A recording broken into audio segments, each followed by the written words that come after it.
5 Juli 2021, Desa Sukakayo, Kecamatan Lebong Atas, Kabupaten Lebong, melaksanakan penyerahan bantuan langsung tunai atau BLTDD. Tahap pertama yang bernilai Rp300.000 per KPM. Bantuan langsung tunai ini diserahkan kepada keluarga yang membutuhkan, yang mana pendataan penerima telah dimusyawarahkan beberapa waktu yang lalu. Sedangkan untuk penerima berjumlah 53 KPM, terdapat 4 orang penerima yang tidak bisa hadir dikarenakan sakit. Akan tetapi tetap diserahkan secara door-to-door oleh pemerintah desa. Selesai dilaksanakan penyerahan BLTDD, kegiatan langsung dilanjutkan dengan pra-pelaksanaan pembangunan Brojong yang panjangnya 17 meter berlokasi di Dusun 3. 3 KPM tapi untuk tahun ini juga nanti tidak seperti tahun yang kemarin itu dibayarkan untuk bulan Januari itu.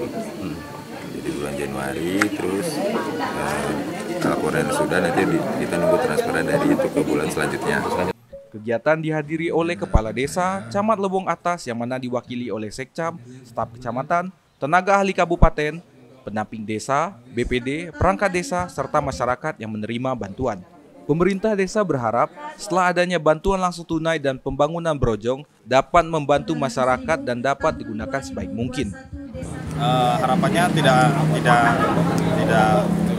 terlalu banyak yang mungkin dengan tersalurnya BLT pada hari ini untuk bulan pertama di tahun 2020 bisa bermanfaat, bisa menjadikan bantuan ini bantuan yang bisa membantu masyarakat sendiri baik di kehidupan hari ini dan kemudian hari. Dari lokasi, Widya dan Chelsea, Lebong TV melaporkan.